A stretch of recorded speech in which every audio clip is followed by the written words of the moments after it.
There's nothing quite like joining a Skype call with strangers to the beautiful sounds of Usher, I guess that was. I think that's the perfect way to join any Skype call. And frankly, I would have hung up if I hadn't have heard Usher. all business calls now start with Usher. There you go. Fair. Right, and then let's do a podcast. Yay! Yes, please. Yeah, why not?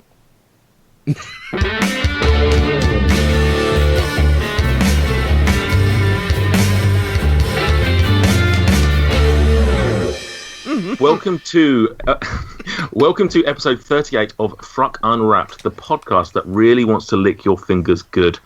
My name is Nathan Peterson, and tonight we have a very special show devoted to the Colonel and his winged minions at KFC. But before that, let me introduce my guests. KFC notoriously sells gravy, and so this is probably the part where you expect me to say something about Stuart being northern and loving gravy, but I won't. I'll just imply it. It's Stuart, gravy lover, Bullock. Racist. How you doing, Stuart? Racist. It's not. We've had this before. It's not racism.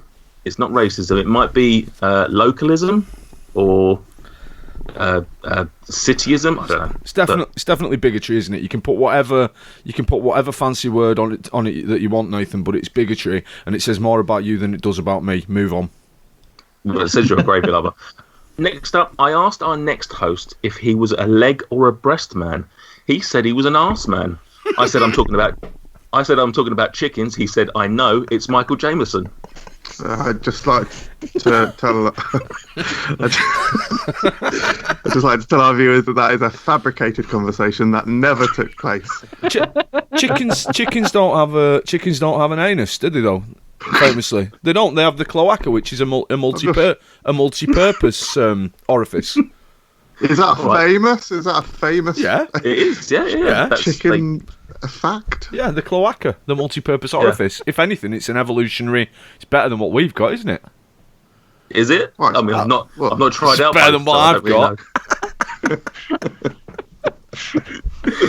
Oh, what a start! How are you doing, Michael? Yeah, I'm good, man. How are you? Yeah, I'm very, very good. Very much looking forward to tonight's show. And finally, our very special guests make up 2/3 of the best KFC-themed podcast, not just in Melbourne, but all of Southeast Australia. Please welcome from the Kentucky Fried Chattin podcast, Bec, Petraitis and Xav Michelides. Have I got your names right there? Yeah, that's good. Yeah, thank you. I mean, you got me like bang on. I know you nailed Petraitis, and then Michaelides is like, nah, I'm not gonna try that. Just dumped that in a big bin, that was and too I love complex. that. Nah, that's great. Yeah, I'm like start the pod by just like beating Xavier down a bit. He's too good. I see what the game is here. I'll just stick to Bec. The guy with the long name. Stick to Bec and Xav. Let's leave it. Yeah, That's good. Yes. No worries. Thank you for having us. Thank you so much. No, please. Thanks for coming on the show. It means a lot. And as I said off air, this is trying to work out a UK Australian podcast crossover is a little bit more time consuming than some of the shows that we're used to. So it means a lot that you guys have been able to come on. It feels like we can finally have peace amongst our nations now.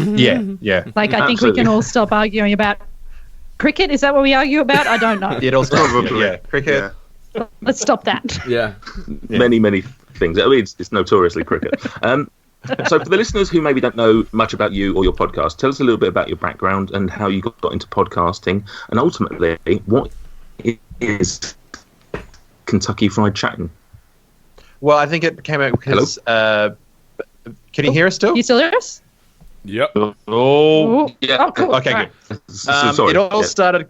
That's okay. No, it's just the Australian internet trying to deal with anything. Yeah. Continue, Xavier. Sorry. We're still on dial-up. Just remember, this is all happening through a dial-up connection. So just give us a break. Please don't get on the phone, Mum. Yeah, if our mum calls, we're kicked right off. So it's a nightmare. It all started because Bec, Pete, and myself all worked together, and we slowly realised how much we loved KFC. That we weren't just people who thought KFC were great. We were actually like real devotees of the Kentucky Fried Chicken. And then there's a podcast studio in the office that we use, so hey, might as well find a reason to eat all the KFC we can. But I think the problem is it started as a bit of a joke amongst us that we would have this Kentucky Fried Chicken podcast, because there was so much Kentucky Fried Chicken news, especially when in the year we started. I think 2017. It was just a year of good and bad news. I think they started getting into really trying up with the internet trends. Like they made a video game and like there was all these little things where like we should definitely make a Kentucky Fried Chicken podcast. But the problem is because it started as a joke and it sort of had that jokey feel, people still think it's a joke. So we're like, listen to our Kentucky Fried Chicken podcast and we have to say it's real. It's a real podcast. There's like 60 episodes. Because it sounds like a sort of name that you'd come up with, like if you were doing an improv scene and go, and my podcast, Kentucky Fried Chattin. Like it doesn't feel like a real podcast. Yeah. We should have given it a more serious It's like name. the end of a stand-up bit. And I used to do a podcast called Kentucky Fried Chattin until the Colonel found out. Have you had any feedback from KFC at all? Has there been any sort of positive or negative comeback on it? No. Didn't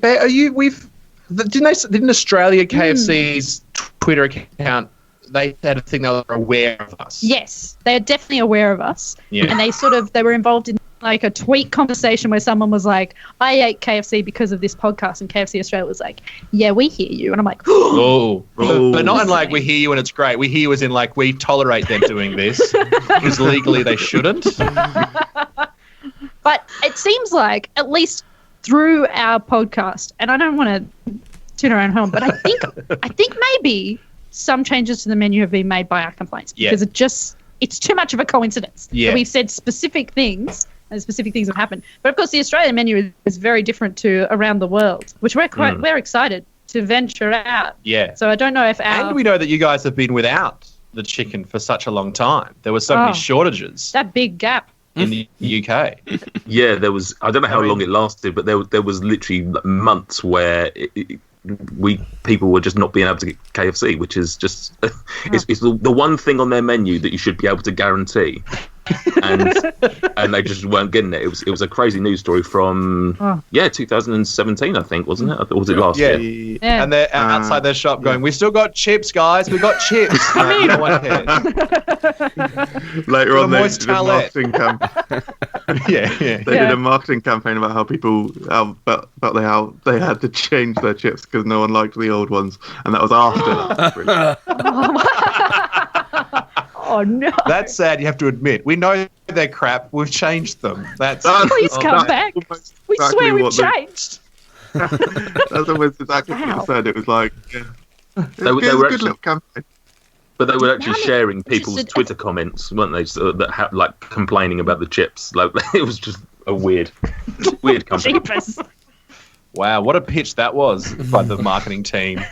Now, bear with us. We know your chips are crap. Like, no, don't leave. What are you doing? Don't leave. Sit down. We're going somewhere with this. Amazing Stuff. But yes, how many episodes? You said there was 60 episodes, roughly around. Yeah. Or over. Now I'm doing a double check. Beck's quickly checking on the app. I thought It's all blending because we also record them all at once. We do one giant feast and we try and we get through a whole bunch. We'll spend like a couple of hours just eating a whole bunch of KFC. So it all does blur, much like it does in our stomachs. It all mixes in together as one. 63. 63, yeah. 63. There's so much chicken. I was just going to say also just bottles, like we have one bottle of water in there and there should have been more. They should have had more water on the menu. That would have been real great. Every 5 items should have been water. Was water one of the reviews you actually did? I can't remember. I know you did like Pepsi or something like that, but I can't remember if you did the reviewed the water that they do. It's a part of the KFC menu. It's important. We did. Yeah, we did reviewed review it. the water. We were like, this is some good water. It's good water. Love water. We also reviewed their mousse, which is good, and like do they have juice. Do you guys have the mousse in the UK? Do you have a mousse? No. Oh my! Is there any dessert on the UK KFC menu? We've got so we have got what we call crushums. And you used to call crushers. Yes. Yep. But they are sadly departed as of like not long ago. No, maybe a month ago. We've got rid of them now. Yeah. Yeah. I think when I heard that, I was concerned that we might lose them too. I feel like it's just too hot here for milk and chicken. Whereas I think you guys are okay. You've got the right temperature. Here you're just going, the milk is a bad choice. But I don't know. On a hot day, you don't want to have a big thing of milk and some fried chicken. Like it's a disaster waiting to happen. Did climate change kill the Crusher? Definitely. Oh my gosh. That's the first casualty of climate change was the Crusher or Crush'em. In the Australian region. My goodness. We've got a cream ball, which is like a little ice cream thing, and they also do cookies, actually, not bad cookies. Oh, nice. See, I'd be happy with that. A cookie, that's fine. I could have chicken and then the cookie. That's great. I would love a cookie. All we've got is Subway cookies here. That's the only fast food cookie you can get at a fast food chain. And they're sort of squishy. Maybe they're the same everywhere. I don't know. They're not a hard cookie. No, they're a Subway cookie. They're a soft.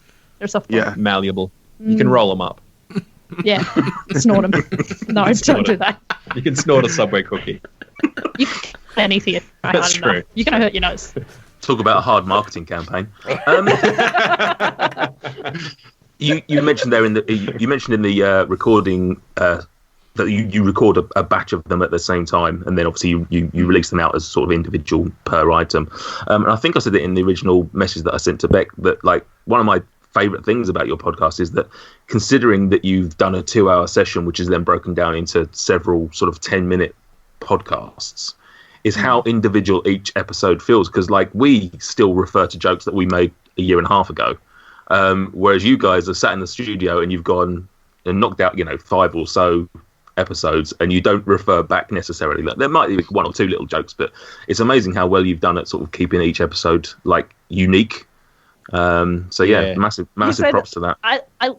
I love that you're saying it as if it's by design and not by some sort of like the chicken sneaked into our heads and we've forgotten what we were saying, because I think that's probably more accurate. Yeah, it's probably more some sort of chicken sickness that we're suffering and can't remember anything from a few minutes ago. We did review an item twice because we forgot we did it the first time. It wasn't a good one either. No. And we still didn't remember the experience. So I don't know. Maybe I think our podcast is also some sort of scientific experiment. I think future generations of researchers could test the effect. But we'll take the compliment regardless. Yes, absolutely. We did it. We've done it.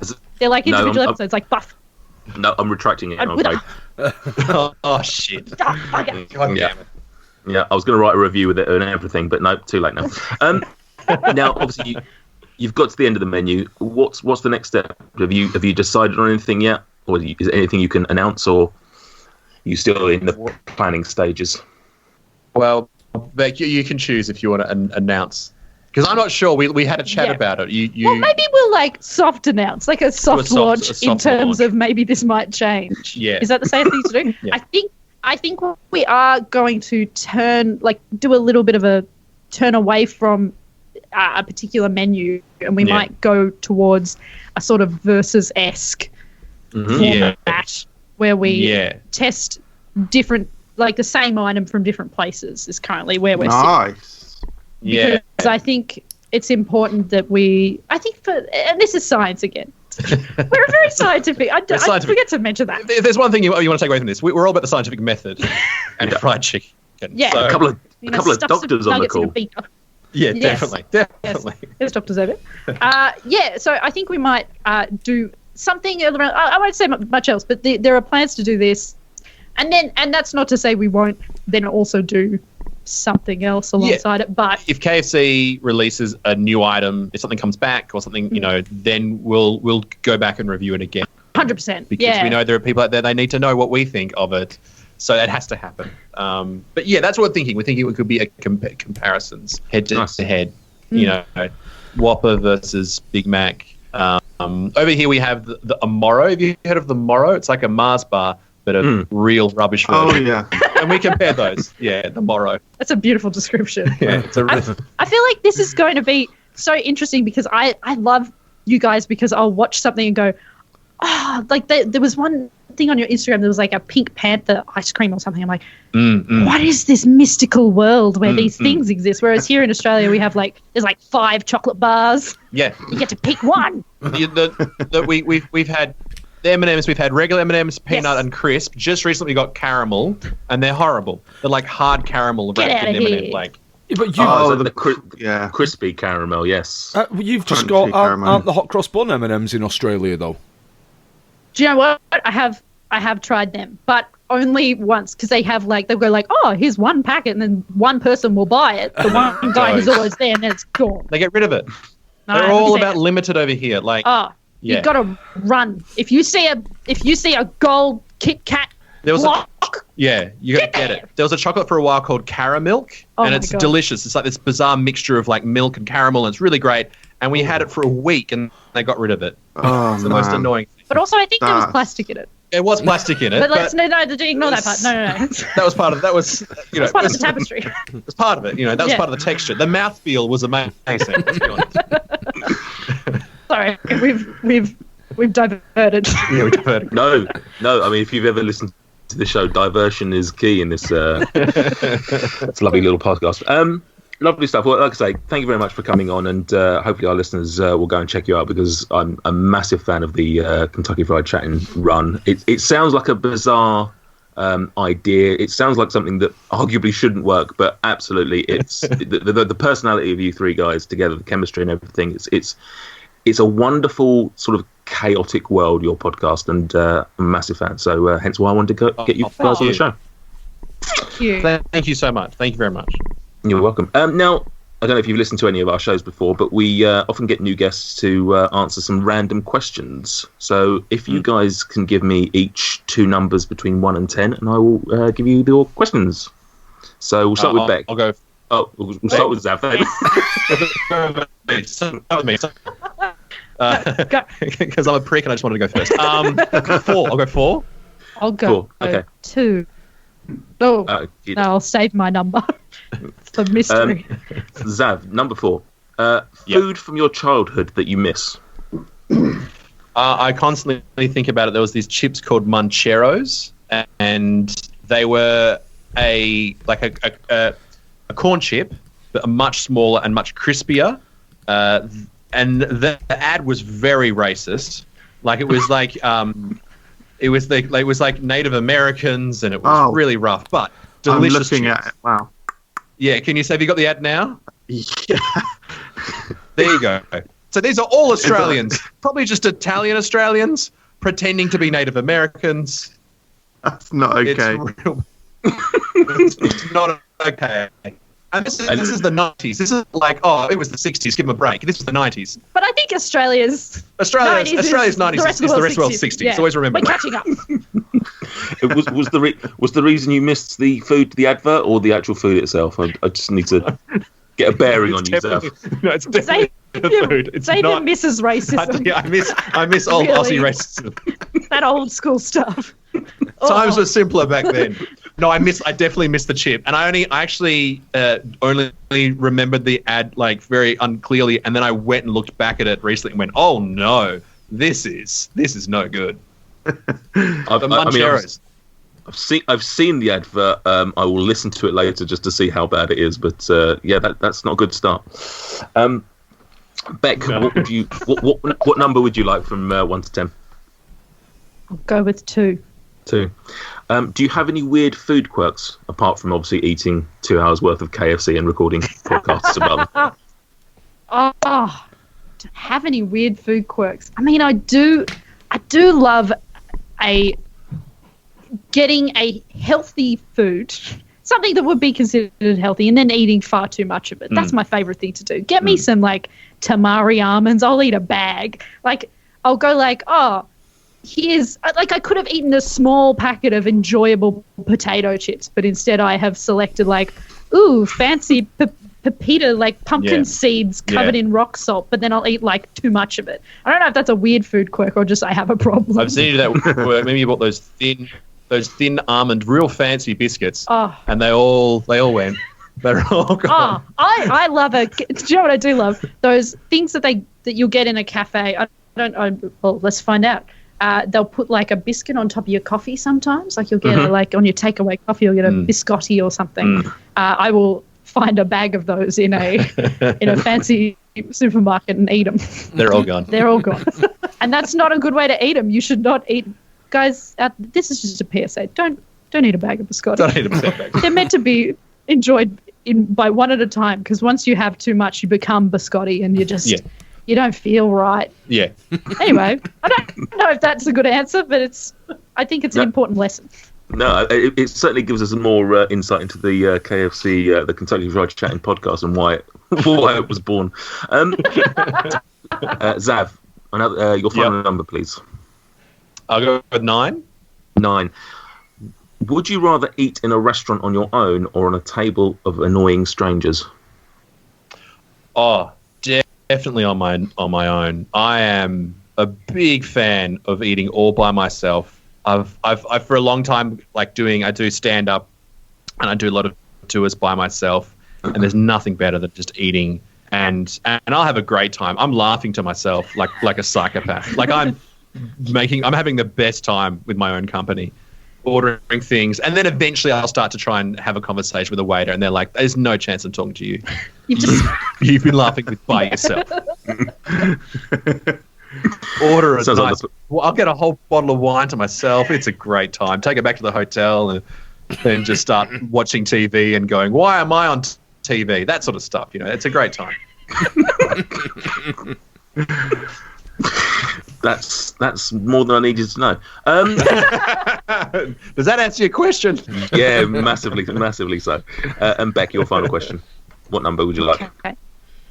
Number 6. If you were a food, what would you be? Probably chicken at this point, I would imagine. It's mostly or biscotti. You know how most human bodies are made of a little mostly water. Mine's just mostly chicken and biscotti at this point. I think though I would be more of some sort of fruit roll up. I'm not a good idea, but I pretend I am. Hello, there's nutritional value in me. I'm just kidding. Yeah. You're on the outside, you're bright and healthy and exciting, but then once you get to know you, it's like, whoa, and I'm sticky all the time. And you try to enjoy me, and you're like, why am I so sticky? Do you guys have fruit roll-ups? I hope you do. I'm sure you do. Fruit roll-ups are a universal truth. Oh, yeah, fruit roll-ups. Oh, but the cool ones that used to have pictures on them. Oh, really? They used to be ones with Cartoon Network characters on it. That's what I remember. Ooh, yeah, I didn't get them as a kid. Just eating some Rugrats that were all sticky. Wow. Yuck. Bad sentence. All right. Retract. Lovely stuff. I mean, if those 4 answers aren't an incentive to listen to your podcast, I don't know what is. Yeah. Next up, let's move on to a bit of Quivia. Yes, come on! Quivia. Yeah, it's Quivia time, so play Quivia. Yeah, it's Quivia time, it's Quivia. It's like a crossbreed with some trivia and a quiz and a such. It stands for profit. Two of those two aforementioned words. Quivia. Yeah, it's Quivia time, so play Quivia. Quivia. Yeah, it's Quivia time, it's Quivia. Stuart is basically the brain of Quivia. Every week that we do this, or every show that we do this, Stuart has a very good chance of winning. So you've got a big brain to take on here, I'm afraid. What? Sorry. A big brain? Just completely disregard me? Christ alive, as if I haven't been on enough episodes. Reputation, mate. On episodes, it's not the same as winning episodes, my friend. Well, I'm just going to have to prove you wrong this time, and I. So, please do. Embarrassing. When you listen Stop opening Google. Stop opening Google. Right. I've got to hold our hands up just to show no Google. No Google. It's definitely preferable that MJ shows his hands anyway. Right, I've got 5 general knowledge questions, and it's just a straight line, point for each, and closest answer. Number 1. In what year did KFC introduce the good old-fashioned bucket o' chicken? I'm going to start with Stuart. So I imagine we're talking a USA launch then? Yes, sorry. Yeah, right. Yeah. The good old-fashioned... If I'd have done some research, I imagine I would have known, I'd have had at least a rough idea of when KFC opened. It's in the 1900s. Yeah, thank you. That's helpful. that daft racist fella that they have with the tie, he and the glasses, he looks like he was probably knocking around in the 50s. That looks like a 50s look. I'm going to say 1958. 1958. Okay, let's go to our guests first. Beck? All right. I put ads on the end of our podcast, so you need some fun commercials. I know that sort of, I think there's some from the 60s, but they're mostly 70s. I'm going to say, 1971. Oh. Hey, what did you just say? Oh, did I just... I said 58. I said 58. No, I'm maybe going with TV. Well, like maybe there was radio ads before that and I've missed them. Could be. Maybe. Zav? I'm gonna go around 60. So what I think it is that the Colonel never did it in the bucket, and once it franchised out, he then bucketed the chicken. Or no, the franchise did. He finally went, this is a bucket time. Was the Colonel just chucking him? Yeah. Yeah. He just the rest like, take the chicken. He'd piff him across the table and go, just sick. Take my chicken, get out of here. I don't know what he was doing, but so I reckon 1965. Let's go down to 1965, and that's really, I've really thought about that. And MJ? Right, here we go. Really think about it. I was going to actually say 65, so I'm going to say 1964. 1964. Okay. We'll find out the answer at the end. In June 2013, Colonel Sanders, that racist fella, as Stuart said, his trademark white suit went on auction. But how much did it eventually sell for in US dollars? I will start with Beck this time. Oh boy. How much is a good chicken man suit worth? That would be there could be original herbs and spices on there. You could get it off there. Engineer. You could also just get the DNA of him, make a new one, get more chicken. Make more racists. Make more racists. Because we need more of them in the world. Yeah. Some more racists. Xavier's for that. More of me. Yes. I'm going to say, because I know, I feel like clothing isn't worth as much as like other things. I'm going to say like 16 grand. And I already think that's too much, but I'm going with it because that's how much I'd pay. Please contact me. 16, did you say? 1-6? Yes. Yeah. 1-6. Zav? I'm going to go higher. I reckon there's some real chicken fans out there and some real racists. Who knows? I mean, there's some Republicans with deep pockets and they want to preserve that race culture. What about like $200,000? Oh my God. Ooh, spicy. Okay. At this point, I think if this was an auction, that they'd be selling to Zav rather than Beck. MJ. Sorry, wasn't made particularly clear. Did you clarify if it was washed or unwashed? The research that I did not clarify. I suspect probably washed. Okay, so that's significant. After they dug it up from his dead body. Is that where they got it from? No, I don't think that's true, Michael. That's me. That's me being liberal with the truth. Disrespectful to chicken and the Colonel.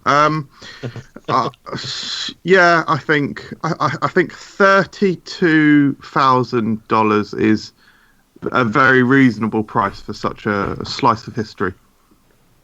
Okay, and Stuart, who's trying to work out who said what and who can undercut or overcut. 68, 168, 50, 34, 84. Absolute prick. Why is he allowed to do this every episode? 116K. 116K. That feels right. Amazing. In which year did KFC open its first restaurant in Australia? I thought I'd cater to our guests on this one. What was the what year was the first KFC in Australia? And 2011. Zav. That's too real. No, it's too real for us. We just got Carl's Jr. Yeah, we just got Carl's Jr. Man. All right, don't rub it in. We haven't got Carl's we don't Jr. have that. Oh no. Oh, sorry. Who's answering? That. I know it's actually one of the first proper fast food chains we got from America. I think it's around the late 70s. I'm going to say like 1979, I think. Okay. Michael? 1976. 1976. Stuart? 1978. 1978. And finally, Bec? I'm going to go real high. 1985. 1985. Don't know why, but I'm feeling it. Okay. For a paltry $15 billion US, you can buy the KFC brand. But where does that place it in the 10 most valuable fast food brands worldwide? So, who's up first? I think it's Michael first. Where in the top 10 is KFC on the worldwide fast food valuable brands? Did you say 15 billion? 15 billion, 15. Can we buy that with Patreon money? Might need a couple more months. Do you know what? I'm going to be bold here because I think you're going to go, McDonald's, Burger King. Number 2. Number 2, okay. Stuart. Right. Is there a possibility that there's some massive, like, Chinese fast food thing that we just don't know anything about? No, I don't have the list in front of me, but I'm sure when I looked at it, they were all brands that you'd heard of. 4. Okay. Fourth. Do you mean fourth? Not 4. Shut up. Well, I don't know, do you want to be right or do you want to be wrong? Do you want to put some clothes on, or do you want to sit there half naked wearing your dressing gown? Idiot. I'm not half naked. I've got boxers, socks, slack legs. Why have you got socks on? and a dressing gown. Like, that's more than half. That's like 75% clothed. If you can go to a KFC in it, you're closed. You're fine. Exactly. Yeah. And you could go in less in the one in Aylesbury. So. I don't know why I found that so funny. I don't even know what Aylesbury's is, but I found that really funny. It was a local reference. It was good. Yeah. It's pretty. Don't care. Did you say Bec, by the way? Am I supposed to guess? Yes. Sorry, yeah, Bec. Look, we don't have Burger King here, which is a travesty. We've got other options. Hungry Jacks, don't you? We got Hungry Jacks. But it's, I think, unrelated now. I think at one point there was a connection and maybe that's been lost. Or I'm lying. I think I'm feeling 5th. 5th? No. And Xav? What have we had so far? Second, 4, 5th. Do it. All right, well, I might as well go 3rd. Do it. So you're going to go number fill it 1. in. Player. Shoot it up there. Just so we're all close, you know? Yeah. I like your style. You like to live dangerously. Yeah. Last question. We've all been there. It's a Saturday night. You're on your own. You don't want to cook, so you pop down to KFC to get a 14-piece bargain bucket. Now, to clarify, sorry. That's almost exactly what I did last Saturday. Admittedly, I was with Claire, but everything else that you said was true. And just to clarify, that's 14 pieces of original chicken and 4 regular fries. You devour the whole thing in one sitting. You might record a podcast about it. But how many calories have you consumed in that one sitting? And we are starting with Stuart. Now, let me just clarify. Do you guys deal with calories over there? Or is it kilojoules? Yeah. But do I ignore them? Yes. You have calories? We do list kilojoules. What's the other one? Kilojoules. But I think calories we can still work with. Because we're very smart and we can do the sums in our head. Yeah. Tic Tacs, less than 2 calories. All right, if we start there. Yeah. Then where? Okay. Oh god, that's a lot of Tic Tacs, I think. That's so many Tic Tacs. I don't have the Tic Tac to KFC ratio, I'm afraid. So yeah, Stuart. 4957. 4, 9, 5, 7, and next up was Bec. 5, 6, 1, 2.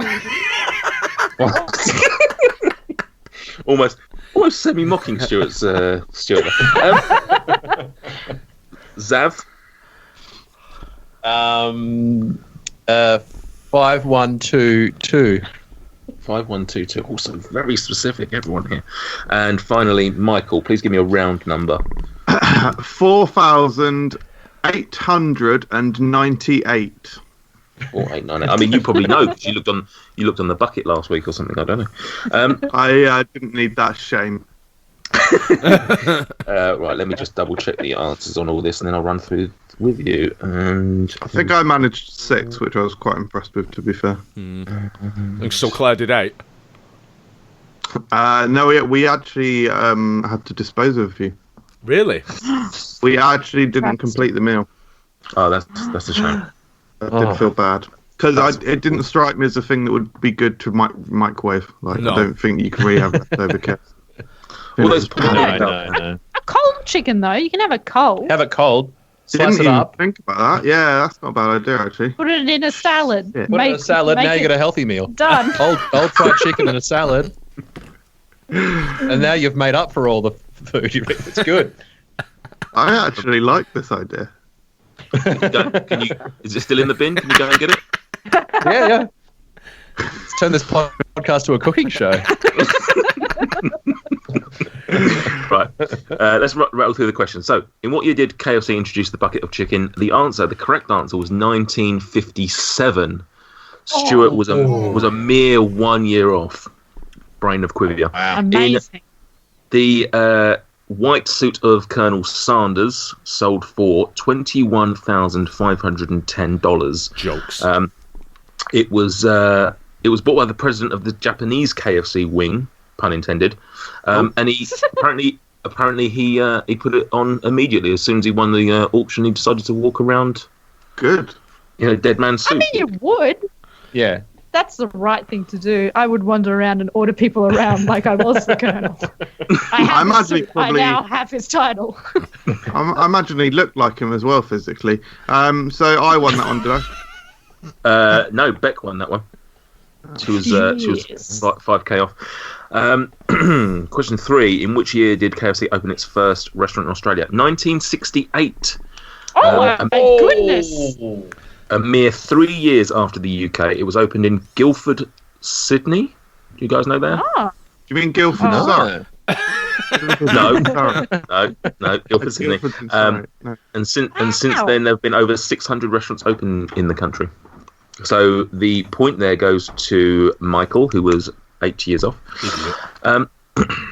The KFC brand sits fourth on the top chair. Look at this cocky prick. Again, no pun intended. The KFC is just behind Subway at 18 billion. It's double fifth place of Domino's at 7 billion, but nowhere near the untouchable McDonald's, who at 126 billion is worth more than the following 9 companies combined. I mean, that's fucking ridiculous. Wow. These guys got to get happier meals. If you had a happy meal in any a Domino's happy meal. Domino's meals are never happy. So I don't know. It's impossible. Sorry. Just children walking around with mini pizzas. Mini cheddar with a slice of pepperoni on. There we go. Yeah, a Lunchable. Right. And lastly, the 14-piece bargain bucket has 4,000. So that rules out our Australian friends. 360. So the winner on that one was Michael. So we have a two-way tie between Michael and Stuart, and I do for once have a tiebreaker question. Choke. Michael, Stuart. According to JonesPoultry.com, yes, which you know is Look at him. Wait.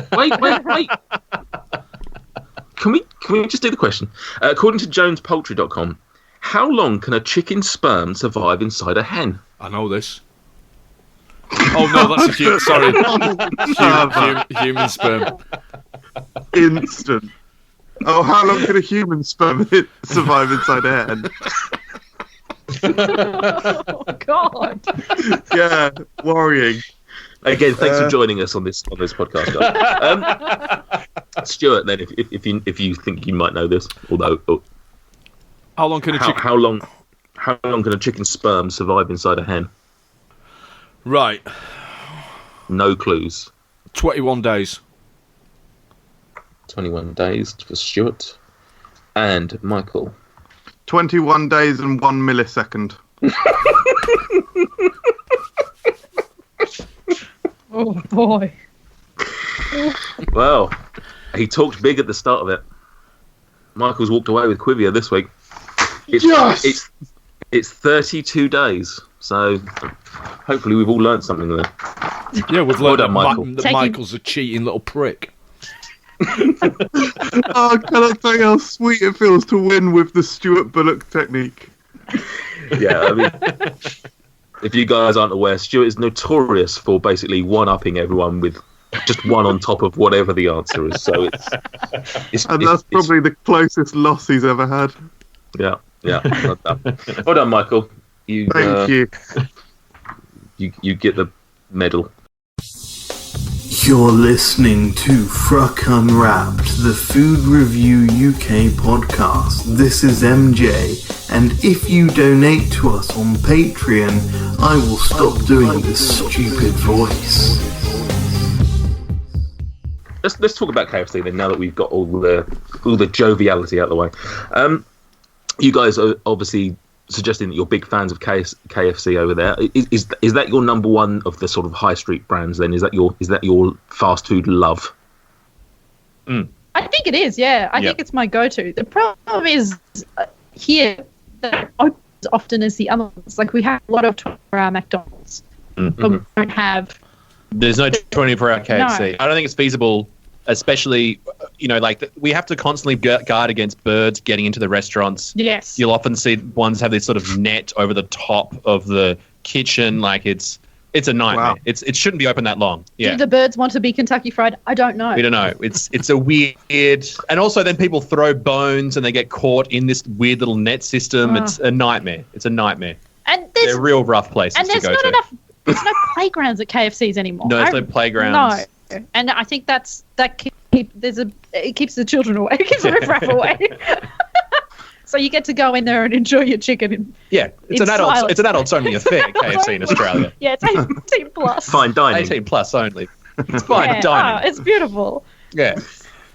So yeah, in terms of like its popularity on the high street, then. So you said about McDonald's. I mean, that presumably is a lot more common than KFC. Is it? Where does sort of are there there's lots of KFC around them presumably, but is that sort of the second most popular after McDonald's in terms of visibility? Yeah. If you have a country town in Australia, the first thing will be a McDonald's. Mm-hmm. The second thing will maybe be Subway, I reckon.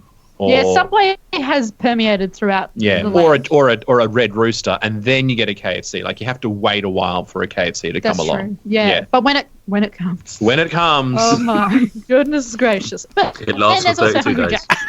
It lasts for 30 days. When it came in 2017, oh my God, Geelong was happy. But yeah, I think we got your Hungry Jacks as well. We got Hungry Jack. But also McDonald's is the thing that caters for you get your coffee at McDonald's. Yes. You get your weird fancy burgers now. Like Australia has really done everything they can to keep McDonald's going. Because McCafe started here, which is like. Yeah. Do you guys have McCafes? No. Yeah. Well, we not designated places though. You got actually a McCafe place, or is that a? Well, they're usually like... It's attached to the shop. It's not its own little thing. It's attached to the McDonald's. Oh, okay. Yeah. And it's like a separate counter where you can get your coffee and your croissant. Yeah. And it's very Melbourne. Like, that's such a wanky thing to do. It's Melbourne. McDonald's we see wanky Melbourne coffee culture, and it's ours now. Yeah. Also, it's worth noting that we often call it Macca's.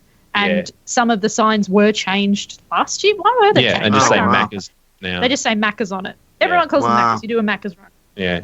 Also, I've been told I say McDonald's wrong. and I know that, but I'm not correcting now. It's been too many years. Oh yeah, I correct my wife every time she says it wrong because I'm an asshole. So. Fair. I'm just a big asshole. Oh. Sorry. What does Claire say then? She says McDonald's. Oh, McDonald's, not McDonald's. Yeah, it's definitely... it's McDonald's. Yeah. Is That's that because there's McDonald's? one A in it. Yeah. Is it just because she's got a bit of Australian in her? Because it's Macca's here. Like it's. We quite a lot of our people, our people. You... call it Mackie D's. Yeah. Mackie D's is a thing. Oh, okay. That's nice. Although That to be fair, sounds also like a different type of French. Macca's is like he's the guy he's got cigarettes. Yeah, he sells cigarettes. He sells cigarettes. Well, Mackie D's, he tells you respectable. he's respectful. Says, "Say kids, don't smoke cigarettes." So you Have make a cigar. Mackie D's. Yeah. the McDonald's gang is building. What about you, Stuart, Michael? Where does KFC? I mean, we're talking about McDonald's for some reason, but where does KFC rank with you in terms of the high streets? And do you love it? Do you hate it? It's probably near the top. It's certainly near the top for me. I would choose. Can I have Five Guys? Yeah, according to the rumours going around, then yes, you can. I would always choose Five Guys over anything else, and then practically it would probably next be Subway, because it has vegetarian options. But if I didn't have a wife, if my wife ever left me, when my wife leaves me, then it would probably... I could then go back to Burger... you see, this is the thing then. When she leaves me, then we can go to Burger King again. So it would then come third. Way ahead of McDonald's, though. Way ahead. So hang on. So Are there no on vegetarian options at your Burger King? Oh, sorry. There's... Yeah. That's a story in itself. Yeah, they tried to force my wife to eat chicken. Oh. Yeah, literally pinned her down. Shoving it. Goodness. Yeah. What are you doing? He might be a king, but that's just not appropriate. There's no power over you. Yeah. Yeah, no, so we don't go to Burger King because of the Burger King customer service in the UK is appalling. It's all franchises, so when you complain about something terrible happening, they just go, nothing we can do about it. That noise I made there sounded a bit Australian, and I just pointing out I wasn't being racist. I was not. I'm trying really hard. Since I got up this morning, I've done I get it, man. Nothing but speaking an Australian accent so that I can get it out of my system. I'm desperately trying not to do your accents right now. It's really hard. Please go for it. Can you tell? No, it's actually a lot harder. It's so much harder to do because every place that you guys are from is a very specific. We're Australian all over, but with you guys, it's a very different thing. Town over, that's different. Yeah. We say Thai differently. Like I couldn't do that. Can you tell like a very specific difference between our accents then? Well, you're further north. I think. Yeah, I'm northern. Yeah. So you're like, and you're I'm gonna, but not further north than Manchester. No, Manchester. Manchester. Yeah. Manchester. I should have gone my gut instinct. Yeah. Yeah. And then the MJ, you're from Wales, aren't you? It's a good assumption. I nailed it.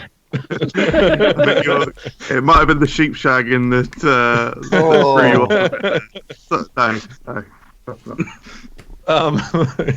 No, MJ, I can't tell. Liverpool? No. Fine. I'd say I have a very neutral accent, so south, basically, south central. Yeah. LA. You sound like South Central LA. Yeah. South Central LA. Yes. And that's not just because I've got like a matcha latte in my hand the whole time and navigating. Good times. MD, yeah, KFC. Yeah, so I've sort of come to a recent realisation, to be honest. I'm not sure if the KFCs in Aylesbury are very good, because it always sounds great in my head, KFC, and I do love it. but I'm so often disappointed. Like, if you get original recipe chicken, they're very... I do love it, and it is delicious, but oh my God, they are not crispy at all from my branches. They sweat in the bucket, and by the time we get them home, they're just a mess. If they're not just horrible to begin with. Like, I took a photo a few months ago of one of the crispy mini fillets that we got, and it looked absolutely awful. I should have actually printed it off and sent it to KFC as a complaint, to be honest. I think I've still got the photo somewhere. I'll try and find it. But for me, it's also a question of, well, you know, for me, it's also a question of, I would need to live in an ideal world. So in an ideal world, I'd have a Five Guys in Aylesbury, which I don't have. I'd also have a Burger King. So let's assume that we've got everything here and they're all in equal distance. The order would probably go Five Guys, then probably, if it was a good KFC branch, probably Burger King and KFC joint, and then McDonald's probably third. But difficult. Like I say, I'm working through some personal issues with KFC, so we'll see. Where did they touch you, Michael? Have you got a chart? Point on the chicken. Yeah, here we go. You're gonna need a bigger chicken.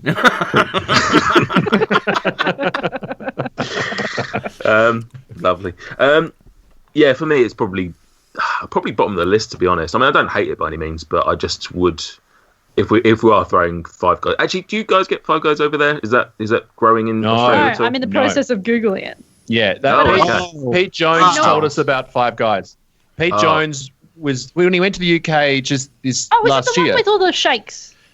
No. Yes.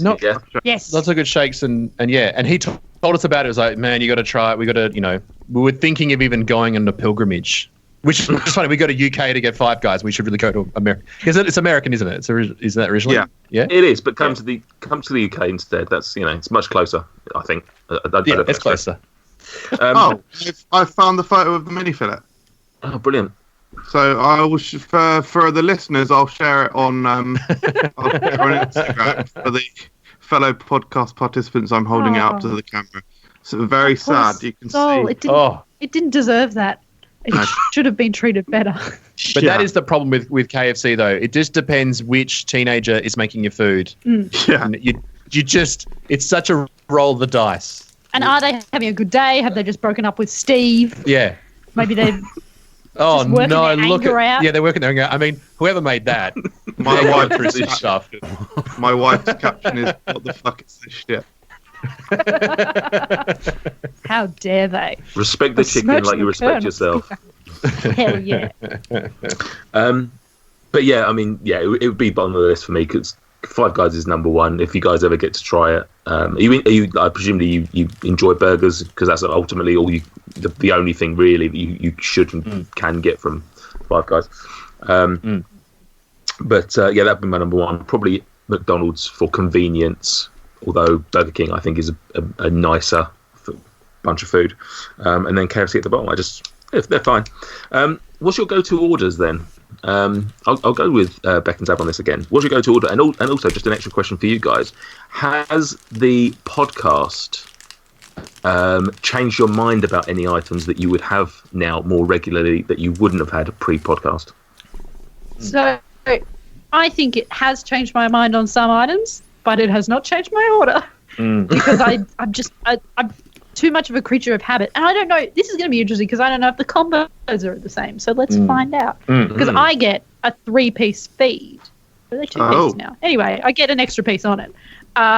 Which is bits of original recipe, and you get a larger regular chips, and you get a potato and gravy, and you get a dinner roll, which I hurl away because I can't abide by them. There's nothing, they're too sugary. There's something about them that makes Pete Jones go wild, though, our fellow co-host. I don't know what it is about them. He loves Tiny them. Bread. Little bread cakes. He loves weird. little bread cakes. So yeah, I like that.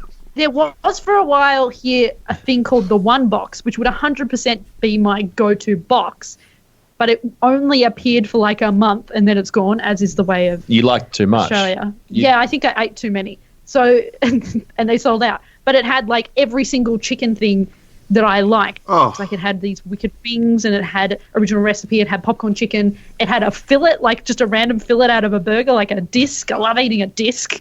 And it just was all chicken, no burgers, no gunk, no just sauce. different versions of chicken. Different versions of chicken, and I loved that.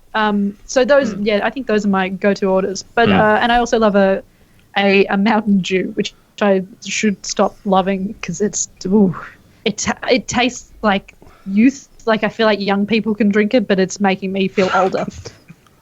It has no real flavour. No, it's just it is some sort of old person poison, but I'm here for it.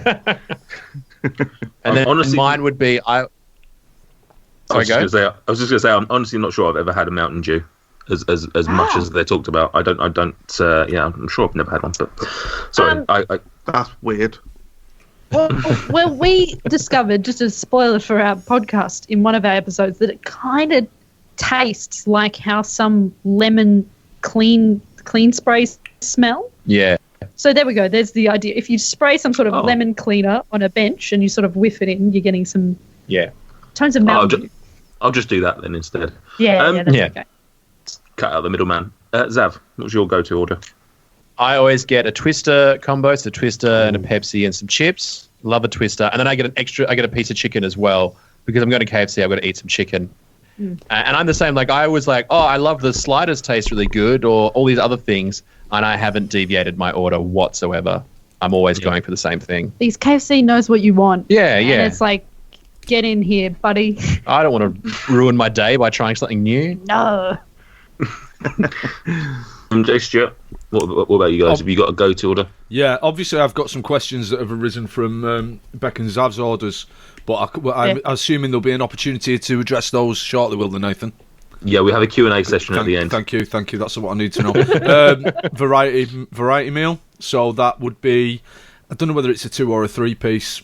Obviously, I think if you've got the option, it'll be the 3-piece, which I don't even know if they still do it. It's the 3 pieces plus a side, so probably a corn on the cob, fries, drink, and you used to get the choice of either crispy strips or hot wings. So I would get hot wings. That's the order. Or is it a Zinger Tower burger? All right. Yeah. Mine would be, if the double down's on the menu at the time, that would have a look in maybe. It used to be a boneless banquet for one meal where you get 3 crispy mini fillets, a small popcorn chicken, and I'm going to talk about that in a second, fries and a drink, and a side actually. But more recently, like I say, I've been going for the original recipe, so Claire and I will go for we'll share a bucket. A bucket really is for 2 people. You would need to get like 2 buckets for. I can't imagine how much chicken we would need to feed more than Claire and I, because that's just really that I don't need to go down that wormhole of self-hatred and loathing. According to last weekend, 14. Well, yeah, 14 was the limit. Yeah, I don't know how many Claire had actually. I might message her. Live on the show, but I have to say, popcorn chicken, bloody love it. However, I was watching a American food review channel the other day, and they reviewed popcorn chicken. I'm very interested to hear if this is the case in Australia. So in the UK, a small popcorn chicken is it's the shape of a popcorn box, so it's larger at the top and smaller at the bottom. And it's probably about that big, so it's minute. I was watching an American food review channel the other day, and they had a popcorn chicken, and it was in a bucket about that deep, and it was about that wide, and that I was like, that would fill me up. A little piss poor tiny box where you get maybe 10 or 12 popcorn chickens in, pointless. I could eat that in one fucking mouthful. Look, agree. And we also have the same boxes. So this is... You have the tiny ones as well. Little tiny boxes. And then the popcorn chicken's always like a thing you add extra to a meal. It's like, no, I want a whole thing of that. Let me just have a whole thing of that with some sauces or something. Do you know what, though?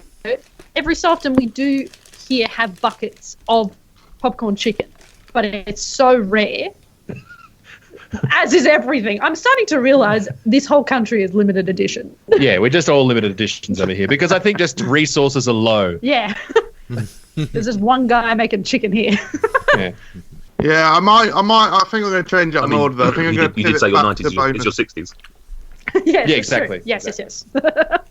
I think I'm going to pivot back to bonus banquet and maybe add hot wings because those are the one thing on the menu that are always crispy. And I'll address the next thing. I believe we've got a segment coming up about previous items that we used to sell. And then you're strap in because I'm going to be. If you thought I was angry now at the popcorn chicken size, you fucking wait until we get to that because I'm going to be absolutely livid. Already, Jesus, I've never seen a physical manifestation of fury like Michael is right now. No, I'm sorry, Nate. It's not on. Okay. Well, like I say, we'll get to it at the designated time, but it is not on. Okay. Jesus Christ. For me, Zinger Burger. It's been around for 20 years or something at this point. I love a Zinger Burger. I love the heat of the burger combined with the lovely creamy mayo.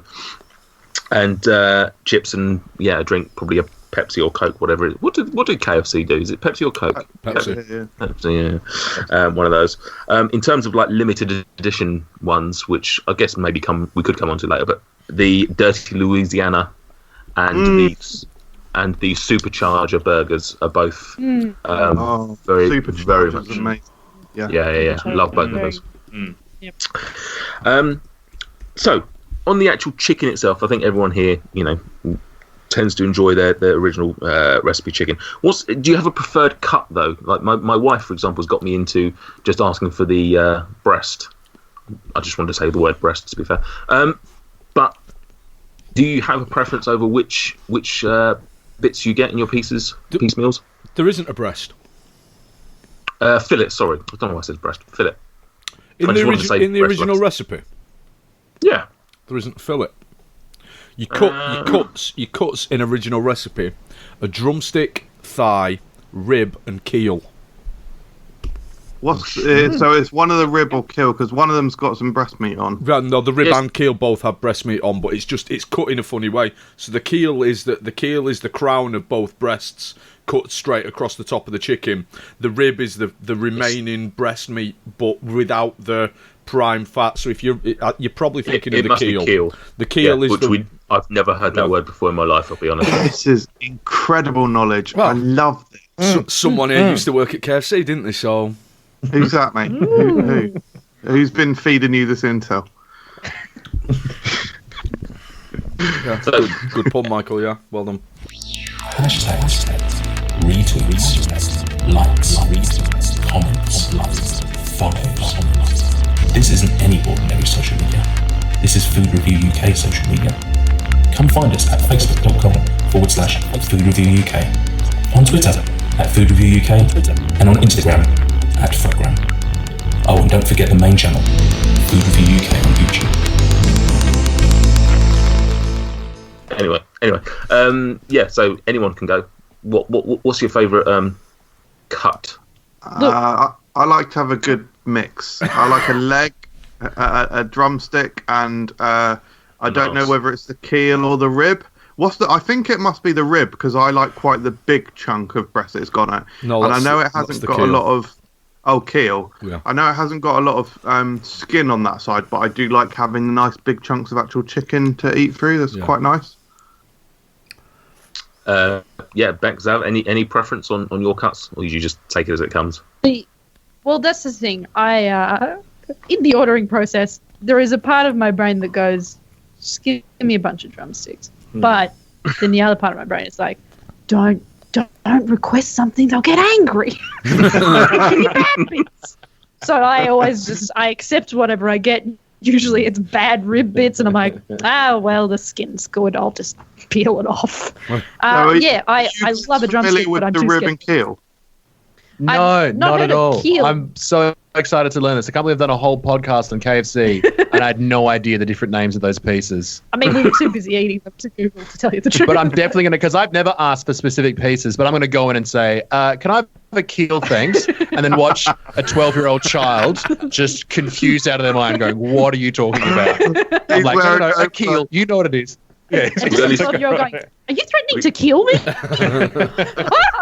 Then you get thrown out of KFC, never to return. Stuart, then you're the KFC expert. What's your cup? Thigh. Thigh for preference. It's in terms of chicken, just generally thighs are the best bit. And when I used to work at KFC, people very rarely specifically asked for pieces, and it would always either be people wanting thighs because they were the best, or keels because they were the more premium white meat. No one ever asked. No one drumsticks. Jesus, Bec. I just grow up. You hold it. You got it in one hand. You can get the other one in the other, and you just it's easier to eat it. And you get the really nice crispy bits. Yeah, I'm always driving the car. I've got one hand driving, other hand drumstick, and then that works. And you put the drumstick in the cup holder when you're not eating it. It's perfect. Whereas it's harder to really get in there. Otherwise, I'm all for all the other pieces. Bec's living in 3019. She's in the future. Trying to jam a keel into the cup holder. I like that the future is just everything's covered in chicken grease in my car. Cup holders just, you put a can in there, it comes out all good. I know, Bec, I've been in your car. The future is now. I mean, you've painted a lovely picture tonight. You've described yourself as sticky and your car as greasy. I mean, it's... Hell yeah. Being around you is a treat. Would you... This isn't actually a question that I've got on my list or prepped you for. Would you buy, a bucket of skin if that was on offer? Maybe not a bucket, but a portion of just the skin without the meat.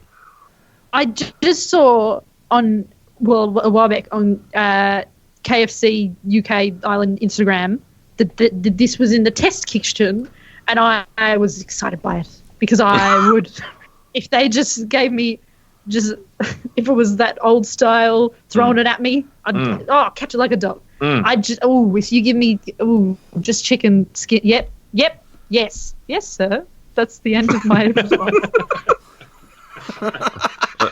But that's at least one person that's up for it then, I guess. I mean, surely they must have loads of little... Stuart, do they not have loads of little crap and shit under the scraps that you can... Scraps and nips and scraps. No, they don't have that. Do you know what? I think everyone, if they were honest with themselves, would be prepared to eat a whole bucket of KFC skin. But do you know what? You're braver than I am for admitting it, Bec. There's not that's the deepest, darkest secret that we all keep inside ourselves. Our love for chicken skin. It's one of the great lies that the human race has been bred to tell, that we do. Oh no, we take the skin off the chicken. It's because we're super healthy. But no, they don't. They do scrape. We've talked about this before. That whilst they don't have skin remnants just kicking around, they do scrape the fryers when they take the oil out and use that to make the 3-stage gravy. Oh. Yeah. Oh my God. I think our gravy I think we've discussed in our podcast, it all comes from, all of it says it comes from forest in the middle. None of it's made in store. Yeah. It says it's this same place, which is a forest in Australia. Warehouse, and they just generate gravy. But that's the name. It's probably a desert in a giant shed. It's called forest, but it's not really a forest. But it keeps saying the same thing. But yeah, we get just gravy in a little tub that's not made. Oh my goodness! I think it's like a powdered gravy thing. Yeah. Sadly, this sounds like a dream. I believe there are 2 types of gravy over here. You get the 2-stage gravy, which is just the powder and whatever they put into it. Piss, I don't know. And then the 3-stage gravy, which has got the additional dirty fried chicken scrapings in. Oh. Yeah, the gravy's really good. That sounds amazing. I'd have that. I'd dip the skin in that gravy. Yeah. Go to some sort of private mask-only, eyes wide shut scenario where no one knows who each other is. We all eat skin and 3-stage gravy together. Tom Cruise has snuck in. I'm going to stab him in the face. I just wander in, no mask. Yeah, no mask. Bec walks in. Everyone's like, keep quiet. Bec walks in. Hey, everyone. How's everyone going? Drumstick in hand. Yeah, drumstick in hand. Hey, everybody. What's up? Sipping. Put a straw in the gravy. Off we go.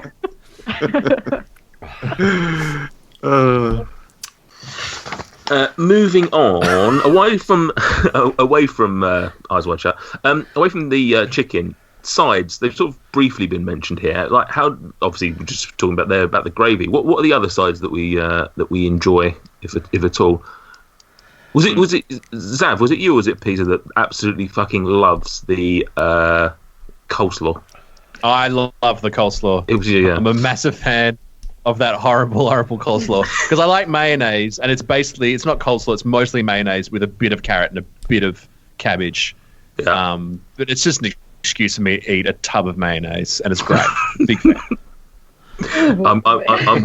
I'm with you, buddy. I mean, it's not necessarily the nicest you. Coleslaw, but coleslaw in general, I could just eat quite a lot of that unabashedly. I'm a big coleslaw fan. Yeah, I always try and if there's a barbecue, I always make coleslaw and I'll bring that along, and I'm the only one eating it. That's a good deal. Can I? Is this an opportune time to ask about P&G? Oh. Yeah, go for it. Because I've got. Oh, go on. What is this? You keep talking about P&G. Like I've heard you talking about it on the podcast, but like, is it just a tub of gravy and potato mixed together? Yeah, but that's disgusting. The potato though is it's worse. Worse. Just wait. The potato is definitely like a reconstituted. Like, do you have Deb over there? It's like Deb. You know, we go camping and they make potato and gravy out of powder, and they mix the hot water in. Yeah, you mix hot water with like dehydrated. Smash. Yeah. Right. It'd be that. Yeah. So it's that mixed with the gravy that is also like powdered gravy. And it's all just powder. You could use It's different types of powder and different types of liquid. Sadness. And you could use it real good on like if you were, I don't know, regrouting a pool. Yeah. Like slap it on there, like. But I really like it. I think it's good. Yeah. There's something comforting about. I mean, maybe it's just built into my system that I've had it since I was a kid, so I know that it's like a comforty food. But at the same time, I understand. Like Pete Jones, I think in our last podcast, put it above his head upside down, and it doesn't move. It doesn't fall out of the cup. It doesn't fall out of the cup. And there's something magical about that. I think it defines gravity. You're conditioned to like it, though. Yes. Like you like it the way like a dancing bear doesn't like being whipped. You know, it's like a. It's not because it's good. It's because it's all you know. It's all you've ever experienced.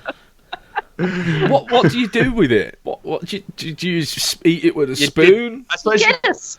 Eat it with a spoon. You get a plastic spoon and you can eat it. You can't dip things. A lot of people dip their chips. Dip chips. You dip your potato chips into mashed potato. Like it's just horrific. Brilliant. Oh, that sounds awesome. So, just one thing that does seem to be more to be better about Australian KFC are the chips called chips?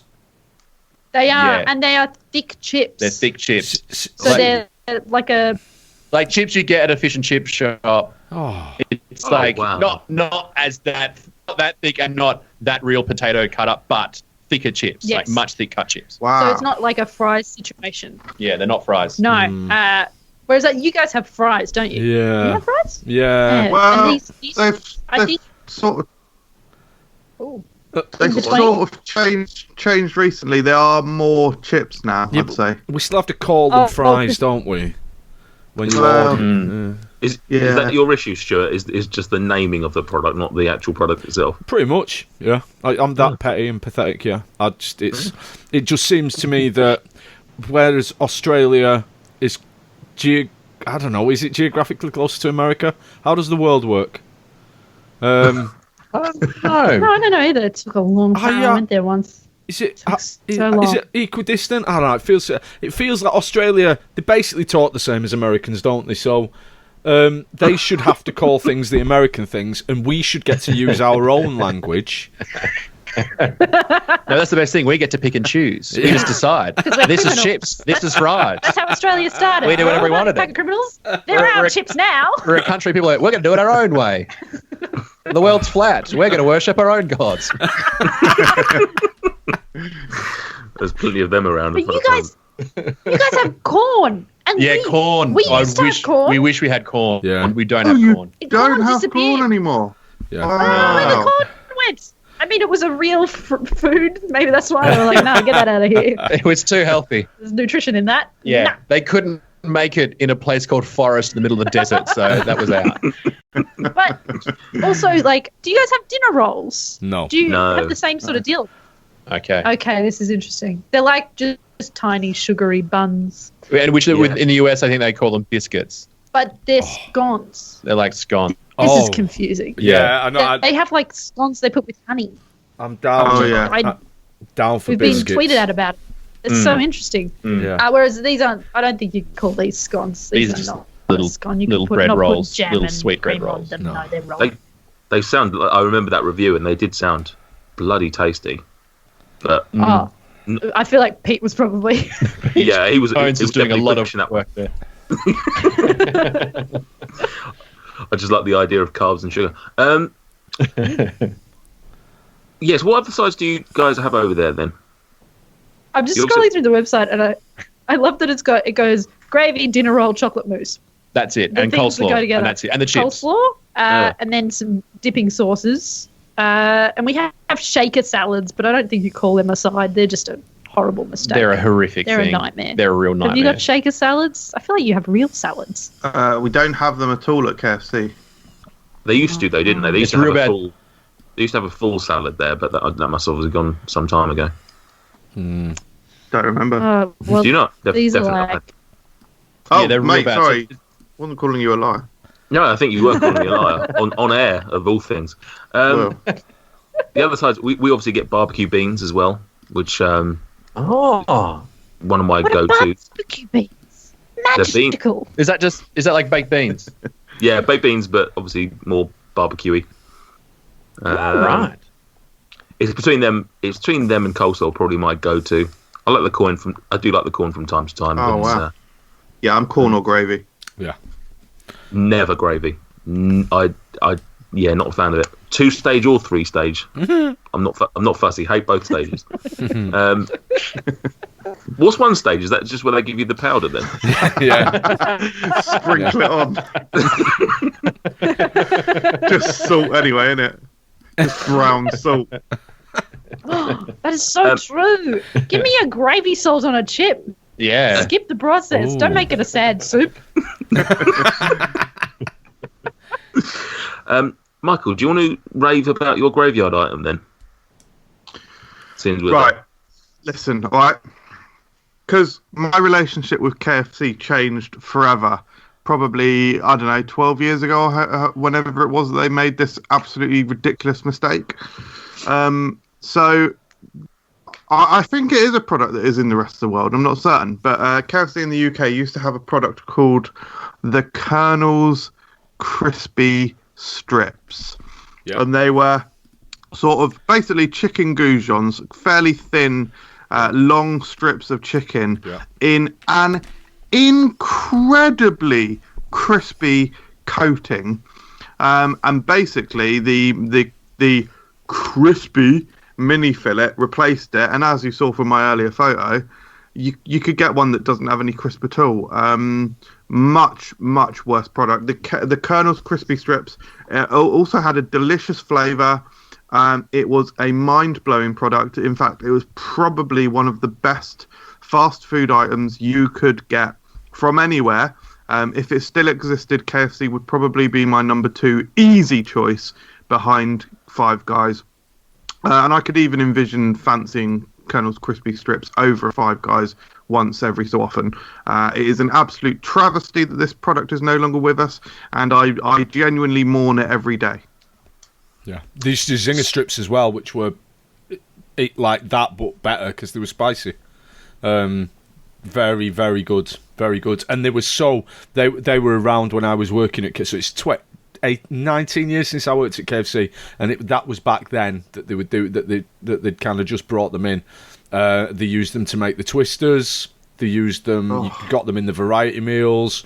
They were ubiquitous, and they were pretty much the most popular thing. Why did you take them away then, Stuart? Because I'm a nasty, nasty chicken Nazi.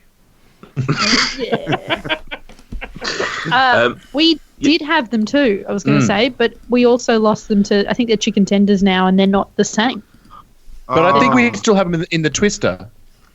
That's true. They might still appear in the twister. I'm pretty sure it's still you get crispy strips in a twister. Do you know what? I'm going to investigate after this. I'm hungry. Yeah, I think we're getting KFC after this. Yeah. We'll get back to you. Yeah, can you do the scientific research on that for us? That'd be Yeah. Yes, If we've still got crispy strips, we'll let you know, and I will mail some over for you. Don't worry. There are some on their way. I'd love to know what the technology is to keep them crispy overseas. Any limited edition? A paper bag, probably. I don't know. Envelope, just stuff them in an envelope. Yeah. I wouldn't have thought of that. Are there any limited edition or graveyard items at KFC that you miss that you would like them to bring back, other than the crispy strips on their own? In Australia, sorry, that was. The hot and spicy. Hot and spicy. Do you guys have hot and spicy? Got hot and spicy. Well, we've got hot wings.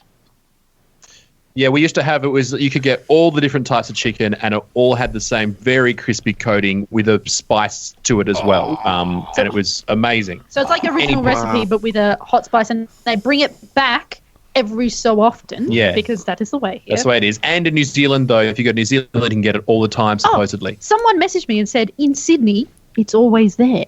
Yeah, right. So that's also a top tip if you want to fly to get this chicken. Anyway, but it's very good. And very good. I think we had some at the start of our podcast. Yeah. So the last time it was here was like a year ago or something. Yeah, and then we had it with supercharged sauce just to really see how far we could go, and it was amazing. Delicious. Do you know what I miss? Yeah. I'm going to bring it in. The grape bubblegum crusher. Oh, God, that fucking thing. I hated that. That was disgusting. Sorry. Yeah, do you want to see grape bubblegum crusher? It's like purple.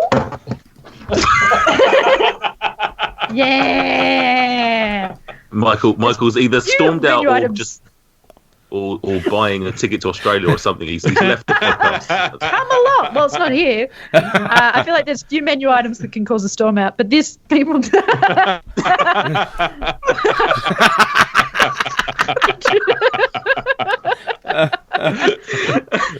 those, a valid protest. But for those at home, Michael is dangling his shoes, suggesting that he's hung himself. Great comedic routine. We all know suicide is a winner. Yeah, okay, I'm dead because that is absolutely. That sounds mind blowing. I only. But wait, good or bad? I still can't tell whether or not this is a. Good. I'm so angry. So it was only here, limited time again, but also crushers are gone forever. Yeah. So I don't think we'll ever see this again. And it was grape bubblegum blend of ice, like crushed ice, and it had some chunky, chewy bits of something in it that kind of was, I think, bubblegum. It was very unsafe. And it was close to the taste of like nerds. Yeah, Do you guys have nerds over there? There's nerds. candy. Yeah. It was like little bits of chopped up. And there was also popping candy in there. Popping candy as well. So it was like this. I think they must have taken it away because they're like, a kid is gonna die drinking this, because it was just like drinking a big hunk of candy. Yeah, it was. It was the most intense thing, but it just was all that artificial. I'm not a big fan of the artificial grape flavor. I've never liked grape lollies, so that I was out of it. But it was right up your alley, Beck. You loved it. It was so good, and and I only had one, and then I think it was gone the next day. Yeah. Like it was. Missed out. And now we'll never see it again. Apart from maybe we can like raid a warehouse somewhere. I reckon they just have a bunch of like powdered stuff. Yeah, let's get it. It's all powder. It looks like the best thing I've ever seen. Genuinely, like I'm not even. That looks sensational. Like I need to do a video about this almost. Like Did you manage to get that on the show, you guys? Was that out when you were doing the podcast? Yes. Yeah. We We got that. an episode on it.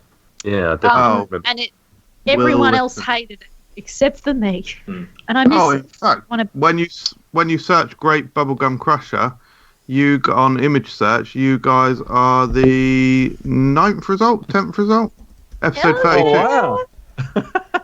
That's the legacy I want to leave behind. If that's the one thing after I die that is still out there. Oh, that's phenomenal! I didn't know that. I love that. Oh God, I'm in Deadvan. I'm in heaven, but I'm dead because most people are and they're in heaven anymore. I can't even get it. So the other thing that you get. Oh, go on. Well, I reckon you could recreate it. Do you guys have Ribena over there? Yeah. Like a sort of Ribena milk. Yeah. Do Ribena and milk, you get pretty close. Bubba. and then chew some chewing mash some nerds in there. I'm writing it down. Empty. I don't know if you guys were joking, but that is goading me into action like that is going to result in inaction. It might work. It just might work. Please let us know if it works. Yeah. There is a lot of grape bubblegum vape juice available, it seems, though. So you could always get really into vaping. And just milk. Yeah. E-cig in one hand, pint of milk in the other. Chicken Take a big puff of the e-cig. Hell yeah. Now, that's a good Saturday night right there. Come on. Lovely stuff. Unless anyone else has got anything, Michael, do you want to do social media? Suck mad. Yeah. Go on then. So, Joe Carter Show says, how many pieces of original recipe chicken have you eaten in one sitting? I managed 6, wasn't proud of myself. Now, that is different to me, actually, because like I said, last week I managed 6, but I was proud of myself. I'm intrigued. He says he wasn't proud of himself. Is he not proud because he thought he could do more, or is he not proud that he ate that amount of chicken? That I need clarified. I think the implication is that he ate more than an entire chicken's worth of chicken. Oh, interesting. I don't know if I've ever tried or ever counted, but I reckon it's probably around the 6 mark. I would imagine. I can't think that I would have eaten more than that in one sitting. What size buckets did he do? They do a 14. Did they do a 10? I think they do 10. In various iterations over here, you get different sizes and whatnot. I'm sure 10 is one of the options. I'm sure me and my son shared a bucket a few months ago, which would have probably been a 10. And I would imagine I had 7. Wow. One more, so... That's good. That's good. I'm just remembering when I had a bucket with my son, and he had 2, so I must have had 8. I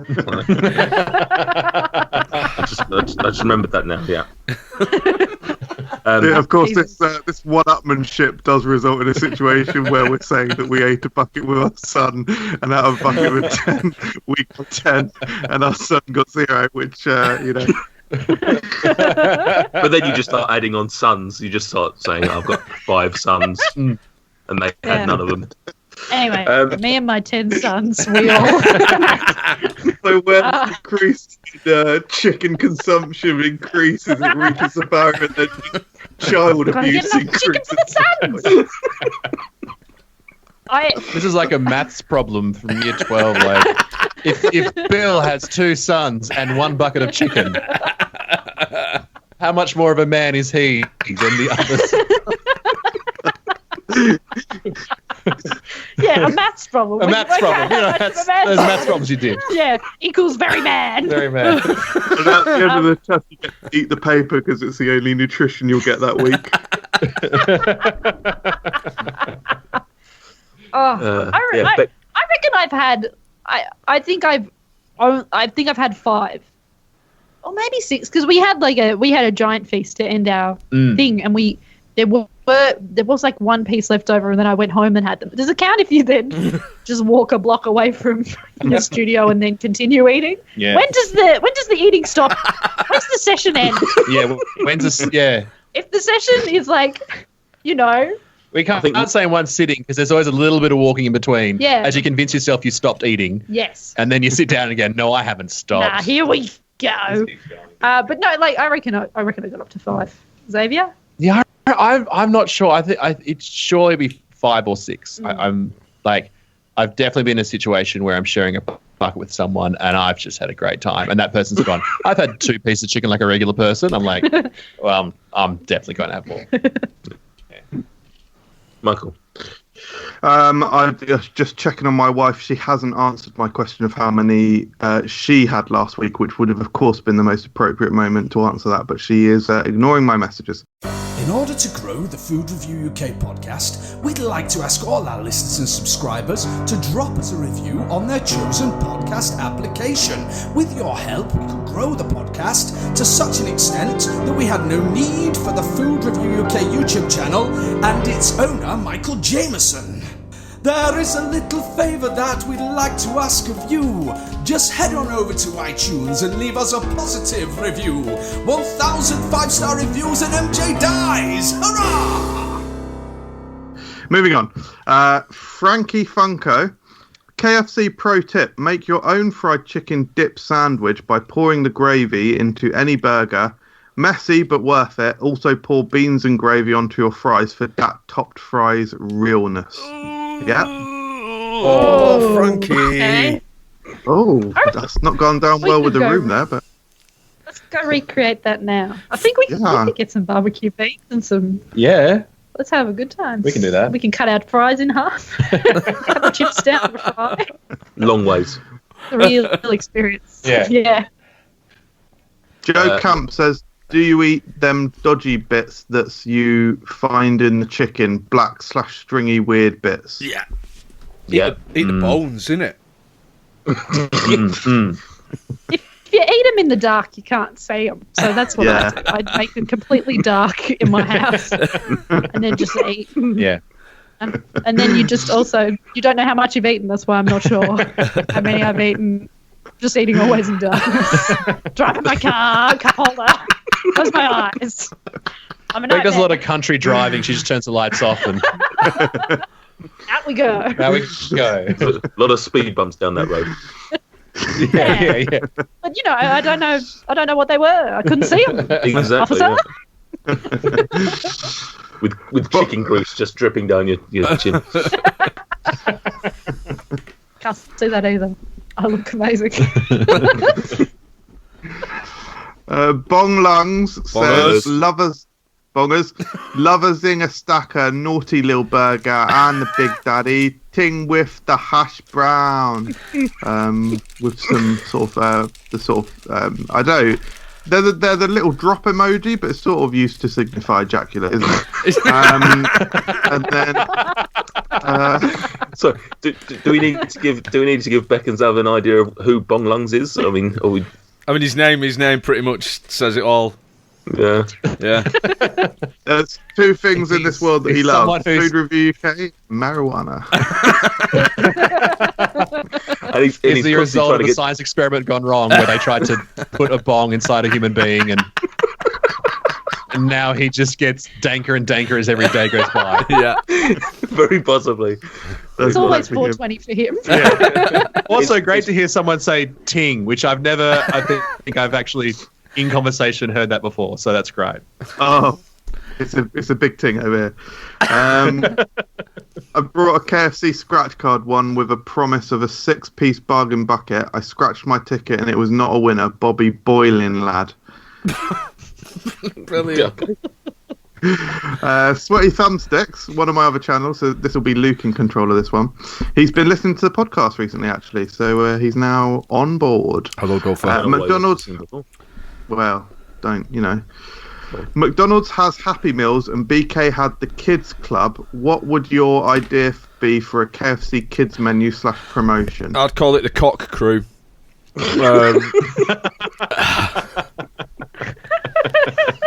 Just a name at the moment, but It's good. It's a good starting point. No, isn't I it? think it sounds like it's much more than a name at the moment.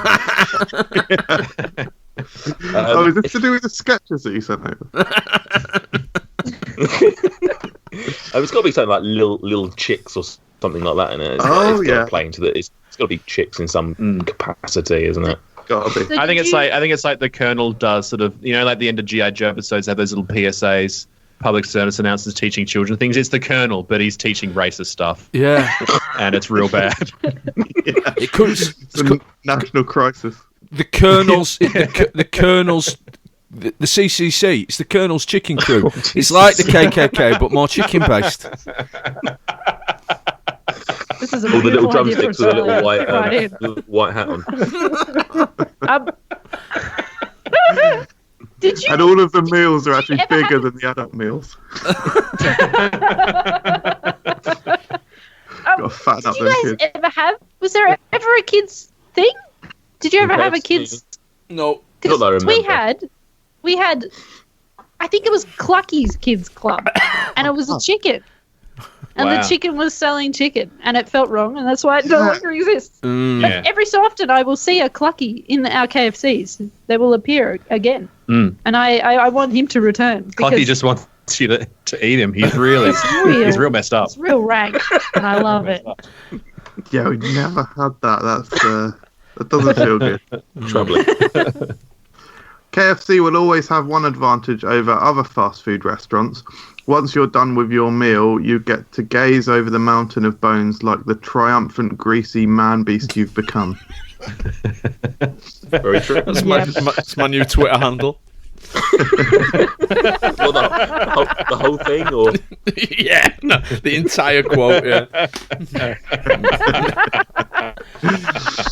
I mean, Luke's missing a trick if he's not making a bone necklace out of it. Then if that's where he's going with that.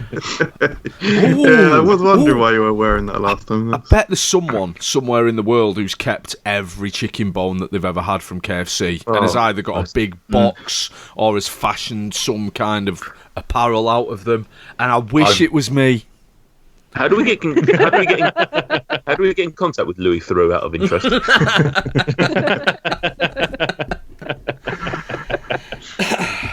Bong Lungs is back. Bongers. I remember being a young lad eating my chicken strips because it was a ting and drinking my fruit shoot. Then with a gun emoji.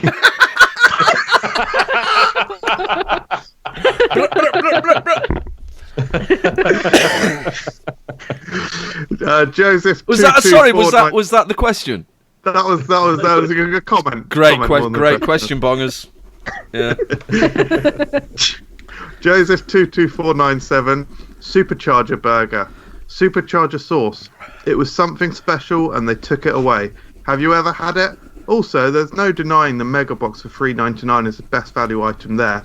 Chips, gravy, strips, piece, wings, absolutely mental. I'm denying it. I've denied it. I deny it's good value. I don't know. I've basically said nothing. I just starting a worldwide beef right now. It's not good value. Sort of beef with KFC is very confusing too. Take that, Joseph. I'm sure I heard that the supercharger sauce is still there. Like you could technically request you can it. order it all the time. Yeah, you can order. Yeah. You can add it to anything. They always have it. Because I do like this. I just forget about it. So I'm going to need to remember that next time I go in there because I bloody love the supercharged sauce. Yeah, it is one of the best fast. In fact, it might be the best fast food sauce. Oh. I agree. I think it's a very good sauce. Mm. Is it as orange over there as it is over here? Yeah, probably. Orange, yeah. Like a Nickelodeon sort of. Beautiful. Oh yeah. Yeah, lovely. I don't know why.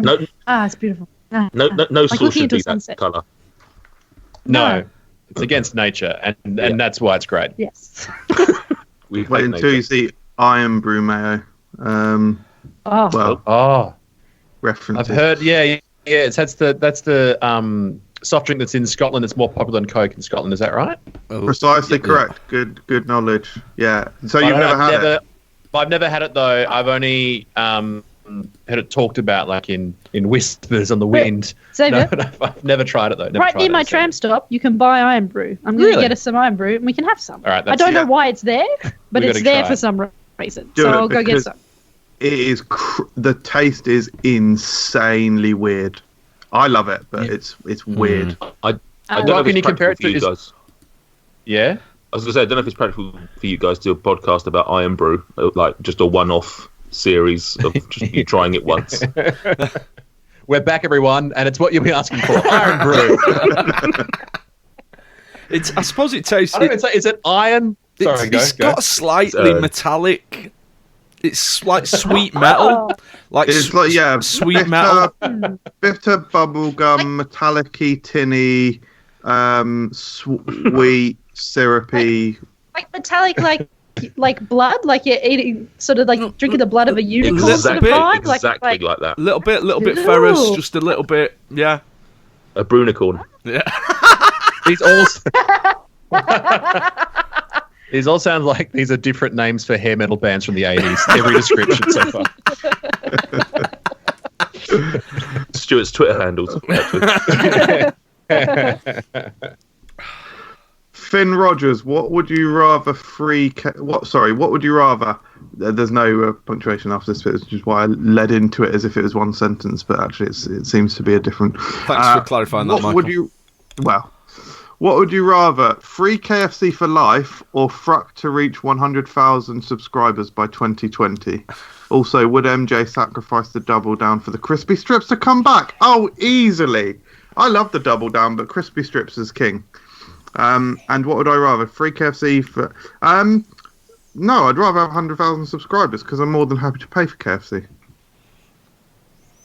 I mean, it's not my channel, so I guess I'd rather have the free KFC. Yeah, snap. Yeah.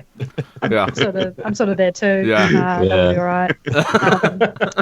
You can also, and you can assemble a double down out of parts. You can make your own at home. Yeah. It's just sad. There's that science again. You just got to the only barrier is the emotional one. Yeah. As you just peel apart different burgers and you're like, what am I doing with my life? Yeah, you're just going to be not afraid to be that person at the KFC who orders 2 burgers, disassembles them, and then puts your own one together. And then throws the rest away. Just on the counter, you've ordered them. Throws buns against the window and go, I don't want these. Get out of here. Your son just looking across the table in horror. As he has a packet of salt and the wet. Brought there for all the chicken. As he spoons himself stage 1 gravy.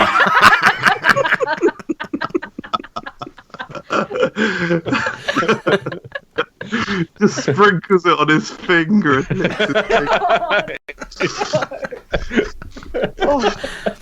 Good. Paul eats food. My mate's dad is the chief franchisee of KFC in Australia and has over 20 stores. Fittingly, their surname is Bird.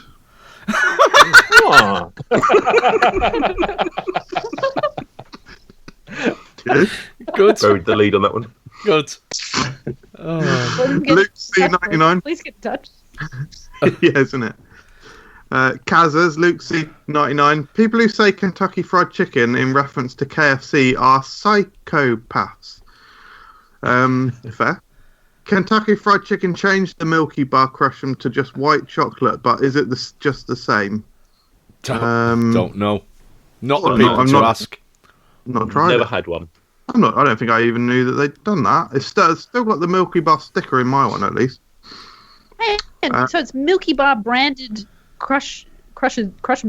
Well, Crush'ems, I imagine, is what they did have a Yeah, we had a Milky Bar Crush'em. I thought we still did, but apparently not, according to this.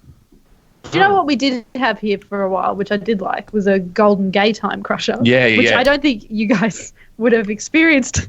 That's an ice cream over here called the ice cream we got called the Golden Gay Time, and it's caramel ice cream with a chocolate and then chocolate biscuit shell and then biscuit around the outside of it. So, it's really nice. So that was mashed into. So you got like a caramelly milkshake with biscuit bits and chocolate. It was very good. I liked that one.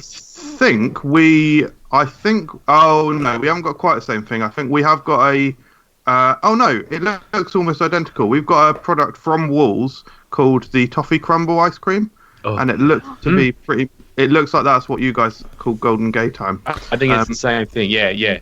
I think I know why we call it Toffee Crumble. Why? I don't. It's just a Golden Gay Time. I mean, I don't see what the problem is. It's the golden. Ice cream. I love you're just having a gay time and it's golden. I mean, amazing. I've found a slogan here. It's hard to have a gay time on your own. That is the legitimate slogan. That is legit. I mean, to be fair, you would not for leaning into it. It's true though. It's hard to have a gay time on your own. Yeah, very much so. You just would not get away. I mean, obviously, you wouldn't get away with even the name over here, no matter how much you can argue that the word has existed, meaning happy and fun for much longer than it has for anything else. But that tongue's so firmly in the cheek that it's poking right out the other side. Oh man, that's amazing. Yeah.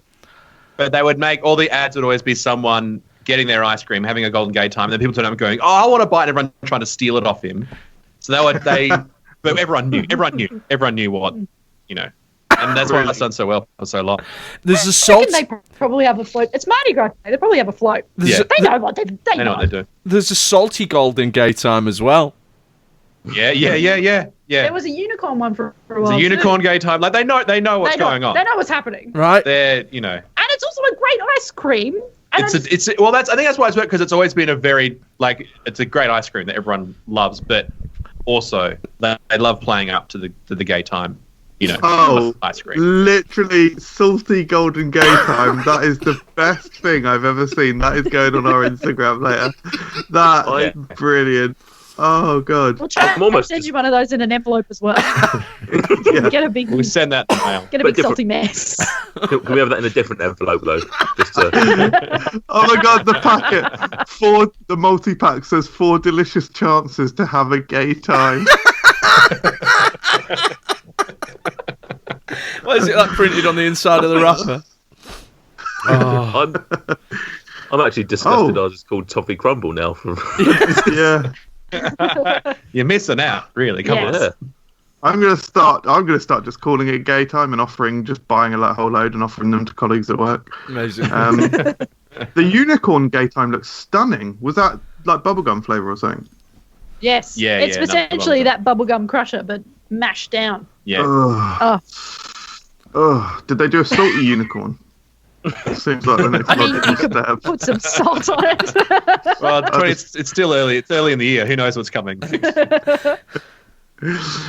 and I think this is our last comment. I have to confess I didn't check Facebook actually. I'll go on Facebook. Yeah. There's none. No, I don't think so. Thank you, Nate. Reese Peru says, firstly for Stuart, wisdom teeth update. I still have my wisdom teeth. Good. Secondly, Crush'em or McFlurry. No quiz this week, so MJ can also participate. If the Aussie guests want something closer to home, Crush'em or Hungry Jack's Storm ice cream. Do you guys have McFlurry? Yeah, we got McFlurries. Okay. But they don't make them like they used to though. No, they don't. Do you guys still have it where they put the spoon into the machine and that spoon is then moved around inside the cup? Or they just add toppings to ice cream? I think so. I've heard someone say recently that they don't spin it anymore, yeah. Yeah, they've done something strange. They don't spin them here and there. You just get ice cream with some mini M&Ms on top or mini honeycomb. Or not mini honeycomb, just honeycomb, sorry. Whereas I think Hungry Jack's was for a long time going, we spin a house. We still spin it. Spin a storm. Come in, we'll spin ice cream for you. I don't know. That's how Hungry Jack's employees speak. It's very strange. But yeah, I'd definitely go a Storm or a McFlurry. An original McFlurry. I'm a big fan. I do like a McFlurry. I like put some M&Ms, some Oreos on there because that's what we's got. I don't know why I said we's got. It's too late now. Let's record. You gotta play that off as just regular Australian speak. I would have backed you up. Yeah. That's what we's got. We's would have backed you up here, mate. Bless Reese Peru though for assuming, trying to make you guys feel included and working on the basis that you don't have McFlurries. Insulting us at the same time. Yeah. They won't have McDonald's over there. No. I'd actually go Crush'em. I love Crush'ems, so... Never had a Crush'em, so it'd have to be McFlurry for me. What? You do know what it is, don't you? Is it a Golden Gate time? You're good, aren't you? Referencing something that we've already talked about. No, mate. It's a mixture of blended ice, so it's like a watery milkshake with like milk with ice cream. Actually, they blend it down, and then they add like different amazing flavors. Like they're brilliant. They're like a refreshing milkshake. Yeah, watered down milkshake sounds delightful. Thanks for that. Oh, sorry, mate. Have you ever had squash? Idiot. That's not what? So how much do you water down squash? You can't just disregard products because you water them down. No, have you ever had a bath? Bubble bath in it? Do you water down the bubble bath, or do you, in your household, do you just fucking lather yourselves in bottles upon bottles of bubble bath? Idiot. No, but the difference is a squash is not dependent on its texture. A milkshake, I love a big, thick milkshake, not something that sounds like it's mainly water. Watery milkshake. Yeah, I made no specifications about the ratios of water to milk, so stop putting things in my mouth. Oh. And that goes for Golden Gate. Yeah. You've ruined the end of social media. I hope you're happy. That's it. That's my social media over. Ecstatic. Good. I'm glad you're ruined. Stuart. Nathan. Have you got a game? Correct. It's time to play a game. Let's play a game. It's called Sweeter or Savourier. We pull the name of a foodstuff out of a hat. You tell us what you think about that. Will the next foodstuff be sweeter or savory? Will it be sugary or covered in salt? There's just no way to know. But you must predict. Will the next foodstuff be sweeter or savory? It is time to play the mighty Sweeter or Savourier with a slight twist. What we're going to do is I'm going to give you both the foods. You tell me, will the next food be sweeter or savourier? If you go the same, you stay in. If you go different, one you gets it wrong, the next person gets to continue. So one of you can win. Bec, you look confused. So if you say sweeter and it is in fact savourier, and Xav said Savourier or Xavier. Oh, now how do I make another pun?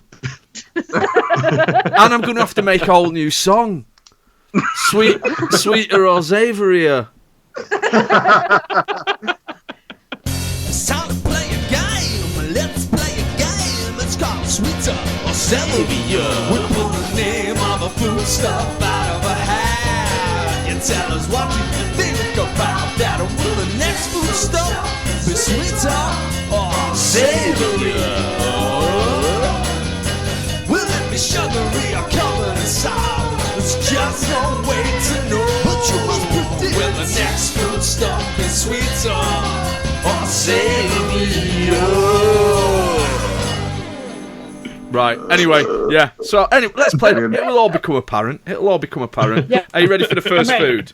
The first food out of the hat, the invisible hat, is what we got. We've got Starburst. Are you familiar with Starburst? Yes, very much so. It's the 5th time Starburst. Oh, nice one, mate. Yeah, well done. Prick. Starburst, very, very sweet product. Did they used to be called opal fruits in Australia?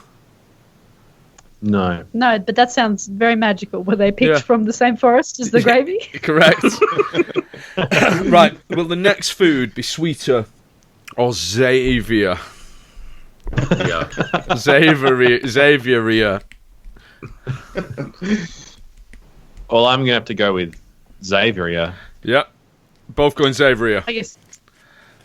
Yeah, I think we'll go Xavier. Xav. Yeah. Yeah, okay. Yes. The next food we have... buttholes. We have a Twix. It's the second time out. Savoury. I think the Twix is marginally savoury than the Starburst. Yeah. Yeah. Despite the caramel, the biscuit's got a more neutral flavour to it, hasn't it? Right. Are we going sweeter or savourier than the Twix? What do you reckon, Beck? I'm going to say sweeter. I'm feeling... Yes. Do you want to say sweeter as well, Xavier? Because that sounds like an absolutely ridiculous thing for a human being to say. A gamble, for sure. Maybe. What, to go savourier from Twix? Yeah. There, you got to... Let's do it. I don't know what's in there. Surely there's something savourier than a Twix. Right, so you're going savourier. I'm pointing at you. So Xavier's going savourier. Beck, you're going sweeter. Yes. Right. Okay. It's one of you's wrong. I mean, it's salt and vinegar crisps. Hey! Specifically Seabrooks, which are a particular brand from my hometown, which are the best crisps that exist.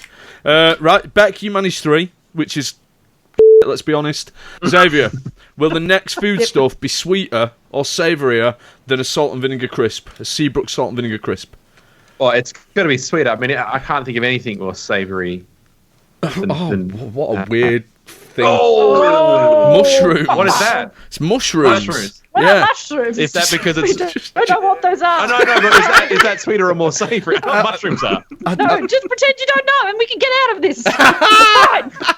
We don't have them here. No, we don't have mushrooms here. Yet. What? We're going to get them, though. One day. I'd say more savoury. You'd say mushrooms are savourier than a salt and vinegar crisp? Oh, maybe. No, mushrooms are neutral. Mushrooms are very neutral. Yeah, mushrooms are way more neutral than... Yeah, they're definitely sweeter. Yeah, I guess. I'll accept it. Right, sweeter or savourier than a mushroom then, Xavier? The world is your oyster. Right in the middle. Mushroom. Right in the middle then. It is. So then... We've had a couple of sweet things already. We haven't had that many savoury things. So then if I'm thinking about what's in the deck... Let's go savoury. Let's go back again. Oh my! First time out of the hat. This was put in by Nathan Peterson, and I mean I don't understand. It's sugarless black coffee.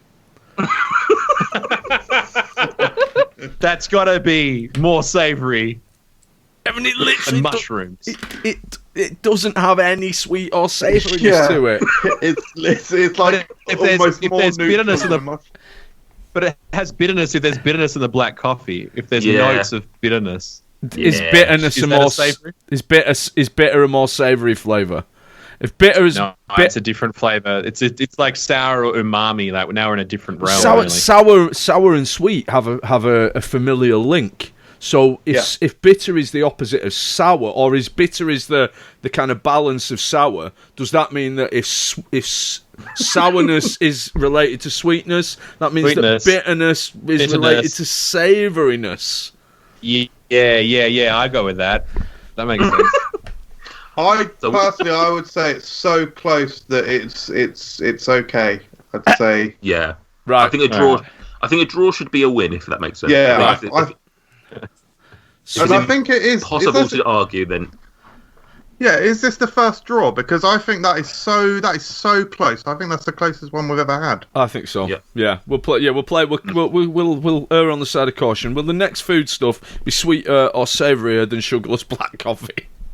Go with sweeter this time. Sweeter than sugarless. It's got to go. Yep. Chips, just chips, generic. not fries, no, not just fries. generic chips crashed out, which means you got 1, 2, 3, 4, 5, 6, which isn't terrible. 3 is terrible. 6 is okay. What a compliment. Hell yeah. Well done. I'm the worst. You're the worst. I'm the best at being the worst. I win. Thank you for playing. Thank you for playing the guessing game. Thank you. Thank you very much, guys. And that's pretty much all we've got for the show, actually. Thank you very much for coming on. It's been an absolute bloody treat. Definitely, I think this will go out as being one of our funniest shows. It's very, very kind of you to have come on, and it's been an amazing show. So I hope you've enjoyed yourself. So thank you guys. We had an absolute ball. This was really, really great fun. It was great chatting with you guys, and hilarious. Like, just nice to meet other people who take take the food seriously, and then food seriously, and then not even food, which is like the best food, but still with that much passion. It's great. It's just great to be like-minded people across the world. They're out there. We could move anywhere, and we could find. Yeah, it's beautiful. It's made me feel. It's made the world feel less harsh. It's made things feel less bad. Look, I haven't. My perspective on life's changed. I haven't cried in many years, but to watch MJ talk about crispy strips really brought a tear to my eye. Serious shit. It's been genuinely lovely. Thank you very much. Thank you, guys. Thank you so much. No, absolutely. What if people want to find you? Where can they find you and the podcast? I'm on Instagram, just Xav Michelides. Same with Twitter, and then on my YouTube, it's just Xav Michelides. But KFC chat. Oh, Bec, do yours as well. Oh yes, I'm just at Beckness on Twitter, and then on Instagram, I'm Bec Petraitis because someone took my handle, and then on TikTok. No, I'm not on TikTok. And Kentucky Fried Chattin, I think, is. Oh my goodness, I've forgotten exactly what the handle is because we couldn't fit that in. It's too long. It's KFC. It's KF Chat. It's KF Chattin. That's what it is. KF Chattin. Yeah. And we'll be back. You can binge the whole Australian KFC menu now. So that's there, which is forever. You can eat along with us if you want to die. Yeah. So that's available if you want to go out that way. Yeah. And it's I think it's good. I re-listened to the first episode recently. I was like, I think we were too excited about the idea in the first episode. But I would recommend listening. That's it. Talk it up, Bec. Good work. I mean, that's great. But you can listen. I feel like Pepsi is a good episode. We reviewed the Moist Towelette, which is a napkin that's slightly wet. And it's got everything you need right there. Please get on board. Yes. And they're in very pun intended, digestible bite-sized episodes. Like if people, some people are a bit funny with podcasts. If it's more than an hour, they get that's too much time. I can't devote to that. But you guys can pick up your shows. They're like ranging anywhere from 5 to. I think the last one was obviously the longest one, but generally speaking, about 5 to sort of 12 minutes or something like that. So very easy to pick up, and it's a good laugh. It's that's chaos, but in the absolute best way. Oh, thank you. Thank you. And we're giving our arteries a rest for like the next few weeks, and then we'll get back into it. Yeah. Thank you also to Michael and Stuart for joining me on this. Hope you guys have also had an enjoyable show, but you'll be back regardless. Correct. Yes, enjoyable as always, but even more so due to quality and convenience.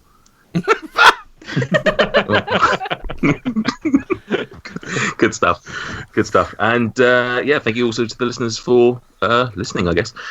We will be back in 2 weeks' time with the return of Mr. Alex and Sarah talking about dining out. So look out for that one. And enjoy. Oh, actually, I should probably just mention, you've listened to it by now, but we're on Spotify now, which was a nice little addition to our repartee. So, but probably should have told you at the start of the show, but regardless. Options. Yeah. I mean, you go back and listen to this episode on Spotify, probably that would be the ideal situation for all of us. I'm just rambling now. Goodbye. See ya. Bye. Bye. See ya.